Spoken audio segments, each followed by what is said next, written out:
खरीफ की फसलों की बुवाई शुरू हो चुकी है। इस दौरान किसानों के सामने सिंचाई सबसे बड़ी समस्या के तौर पर उभरकर सामने आ रही है।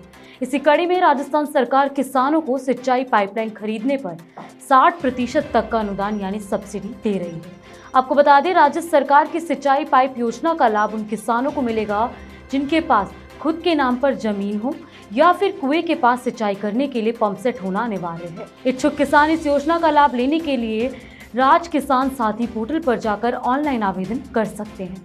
नमस्कार, मैं दीक्षा सोनी, कृषि न्यूज में आपका स्वागत है। आइए नजर डालते हैं आज की कृषि से जुड़ी सबसे बड़ी खबरों पर। कृषि जागरण ने ICL के साथ मिलकर न्यूट्रिशन मैनेजमेंट इन सोयाबीन कल्टीवेशन पर एक लाइव सत्र का आयोजन किया, जहां सोयाबीन कल्टीवेशन को लेकर doctor Shailendra Singh, senior chief agronomist ICL India ने क्या कुछ कहा, आइए जानते हैं। सोयाबीन की वेराइटीज का सवाल है, तो ये जोन वाइज ICR ने इसको रिलीज किया। अभी कोई कंपनी, मेरे को नहीं लगता कोई कंपनी द्वारा, लेकिन NRC 51, 52 समथिंग कुछ वेराइटीज हैं जो रिलीज हुई हैं। आपको मैं यही कहूंगा, नियरेस्ट कृषि विज्ञान केंद्र या ICR का कोई भी इंस्टीट्यूट है या कोई भी नंबर है, उनसे आप जरूर संपर्क करें। आप ये ना सोचे मुझे कहाँ से मिलेगी, उनको एक बार जरूर टच करें। हो सकता है वह आपको आपके क्षेत्र की बेहतर वैरायटी बता सके और कहाँ से मिलेगी। दूसरा, आप इसमें एक और रास्ता अपना सकते हैं, जो सीड ग्रोवर्स हैं, कि वो गवर्नमेंट के पास में क्या चैलेंज है कि they have very good germ plant, लेकिन उनकी प्रोडक्शन के लिए, उनके मल्टीप्लिकेशन के लिए उनके पास में शायद अभी उतना जगह नहीं है या उनके पास में उतने रिसोर्सेज नहीं है। तो जो लोग सीड प्रोडक्शन को बिजनेस देखते हैं, सोयाबीन में बहुत अच्छी अपॉर्चुनिटी है। यू शुड कनेक्ट, आपको अपने इंस्टीट्यूट के साथ में कनेक्ट करना चाहिए और उनको साथ में बात करनी चाहिए कि किस तरीके से आप सोयाबीन की बेहतर सीड प्रोडक्शन में भी जुड़ सकते हैं। पर वो एक अलग मुद्दा है जो आपने पूछा। आप वैरायटी देख लीजिए लेटेस्ट जो भी है। और न्यूट्रिशन में जो मैंने आपको बताया है, इसके अंदर शुरुआत में थोड़ा नाइट्रोजन की जरूरत होती है। अगर आप DAP यूज करना चाहते हैं तो DAP के साथ में पॉलीसल्फेट यूज कर लीजिएगा। आप अपनी क्रॉप को ये 6 न्यूट्रिएंट्स पूरे दे पाएंगे। और उसके साथ में जो 2 स्प्रे बताए हैं, अगर आपके क्षेत्र में ये स्प्रे की ये नहीं है तो आप देखिए कि माइक्रो न्यूट्रिएंट के ऐसे कौन से स्प्रे हैं जिनको कि आप यूज करके और क्रॉप की माइक्रो न्यूट्रिएंट की, बोरोन बहुत इंपॉर्टेंट है। आप चाहे सब छोड़ दीजिएगा, लेकिन बोरोन जरूर स्प्रे कीजिएगा ताकि आपको बेहतर सीड आपकी क्रॉप में मिल सके। वर्ल्ड एनवायरनमेंट एक्सपो वी 2022 का आयोजन प्रगति मैदान नई दिल्ली में किया जा रहा है, जिसका मुख्य उद्देश्य राष्ट्रीय और अंतर्राष्ट्रीय पर्यावरण प्रौद्योगिकियों और उपकरण निर्माताओं के लिए दुनिया भर में नए व्यावसायिक अवसरों का पता लगाने के लिए एक B2B व्यापार मंच प्रदान करना है। दरअसल ये आयोजन उद्योग के साथ नेटवर्क बनाने का एक शानदार अवसर बनेगा। वहीं आपको बता दें, कृषि जागरण की टीम इस कार्यक्रम में मीडिया पार्टनर के तौर पर उपस्थित है। ये हमारी मशीन है ट्रांसफार्मर।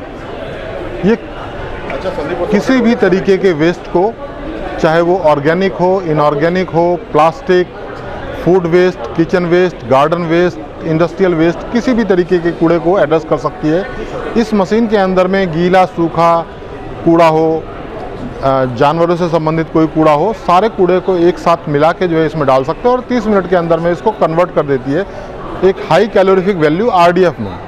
जैसा आप लोगों को मालूम होता है कि घरों के बाहर जब कूड़ा फेंका जाता है तो उसकी कैलोरीफिक वैल्यू होती है 1200 से लेकर 1400 किलो कैलोरी पर kg। बट इस मशीन में प्रोसेस होने के बाद में जो है वो कूड़ा जो निकल के आता है, जब RDF बनता है तो उसकी कैलोरीफिक वैल्यू लगभग 5000 किलो कैलोरी पर kg तक हो जाती है, जो कि एक बहुत अच्छा ईंधन हो जाता है। और वो हमारे देश की कोयले की जो समस्या आजकल चल रही है, जिसमें देश बहुत ज़्यादा परेशान है। आप लोग रोज़ समाचार में सुनते हैं कि फला बिजली घर का जो है 2 दिन का कोयला बचा है, दिल्ली के अंदर में 5 दिन का कोयला बचा है। हमारे देश के अंदर में डेली लाखों टन कूड़ा जो है जनरेट होता है। इस हिसाब से हम उस लाखों करोड़ों टन से लाखों टन कोयला डेली बना सकते हैं, जिससे बहुत भारी मात्रा में हमारी विदेशी मुद्रा की बचत होगी। हिमाचल प्रदेश के ब्लॉ घाटी में टमाटर की फसल तैयार हो गई है, जिसके चलते किसानों ने फसलों को मंडियों में पहुंचाना शुरू कर दिया है। आपको बता दें, 700 से 800 रुपए में 22 से 25 किलो में टमाटर का कैरेट बिक रहा है। हालांकि किसानों को बाहरी राज्यों के व्यापारियों का इंतजार है, जो खेतों में ही किसानों को टमाटर के अच्छे दाम देंगे। उत्तराखंड के डोईवाला पहुंचे केंद्रीय कृषि एवं किसान कल्याण राज्य मंत्री कैलाश चौधरी ने विश्व पर्यावरण दिवस पर रानी पोखरी के भोगपुर मार्ग पर स्थित प्राचीन सिद्ध महादेव मंदिर के प्रांगण में पौधा रोपित कर पर्यावरण संरक्षण का भी संदेश किया। साथ ही उन्होंने कहा कि कृषि क्षेत्र में कीटनाशकों का बेतहाशा प्रयोग पर्यावरण को प्रदूषित कर रहा है, जिसके चलते प्रधानमंत्री के नेतृत्व में प्राकृतिक खेती को बढ़ावा देने के लिए विशेष प्रयास किए जा रहे हैं। उन्होंने कहा कि हम सभी को आगे आकर अधिक से अधिक पौधारोपण कर पर्यावरण को बचाने के लिए कार्य करना चाहिए। महंगाई की मार झेल रहे किसानों के लिए खुशखबरी है।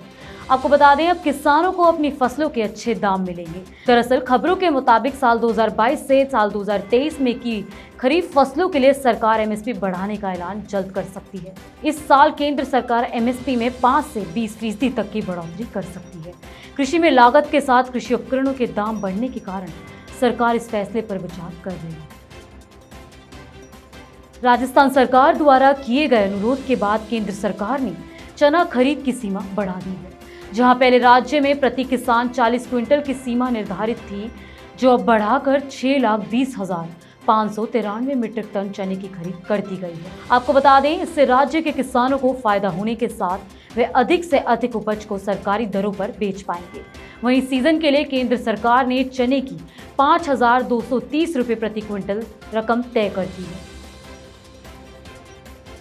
महाराष्ट्र के गढ़चिरौली जिले ने प्रशासन के सामने अपनी मांग रखी थी, जिसके लिए वे गांव में आंदोलन कर रहे थे, लेकिन अब जाकर किसानों की कुछ मांगे सरकार ने पूरी की है।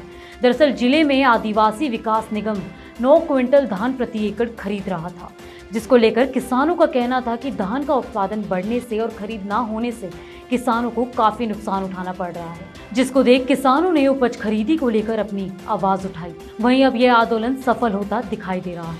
आपको बता दें, अब खरीद केंद्र पर किसानों से 14 क्विंटल प्रति एकड़ के हिसाब से खरीद की जाएगी। देश के उत्तर पश्चिम और मध्यम हिस्सा फिर से लू की चपेट में है। कई गांवों और शहरों में तापमान 45 डिग्री सेल्सियस के ऊपर पहुंच गया है।